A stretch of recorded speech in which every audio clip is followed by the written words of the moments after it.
colleghi, intervengo per segnalare un caso di ordine pubblico in Sardegna. Il caso riguarda l'amministrazione comunale di San Vero Milis, provincia di Oristano, che ha deciso l'estate scorsa la chiusura al traffico motorizzato del lungomare della Marina San Vero Milis nel collegamento tra Puzzuidu e Mandriola, un'importante arteria di collegamento utilizzata da turisti lavoratori.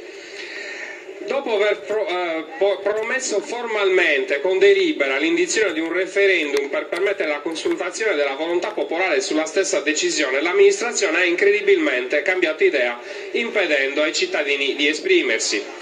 Il progetto contestatissimo dei residenti prevede la sedicente rinaturalizzazione di Puzzuidu, ovvero l'eliminazione del tratto asfaltato realizzato oltre 30 anni fa, dove prima c'erano i parcheggi, e del muraglione che separa la spiaggia dalla strada. Un progetto per lotti, spacciato e motivato come utile e difensivo per litorale e spiaggia, ma sul quale non esiste alcuno studio serio che lo dimostri.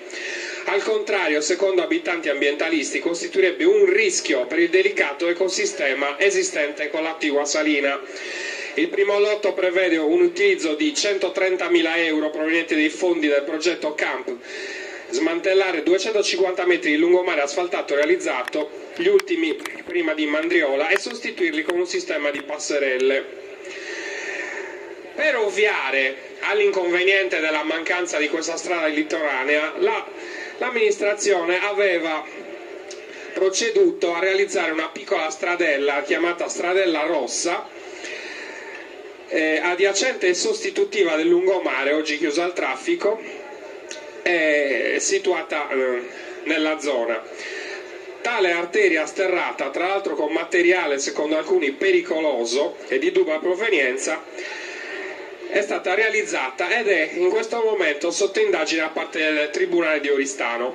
Si è svolta nei scorsi giorni una manifestazione in cui sono intervenute le forze di polizia in tenuta antisommossa, c'è stata addirittura anche una donna ferita.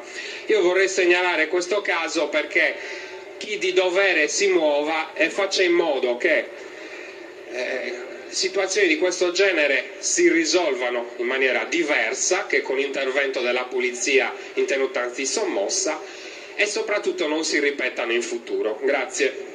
Senatrice Serra.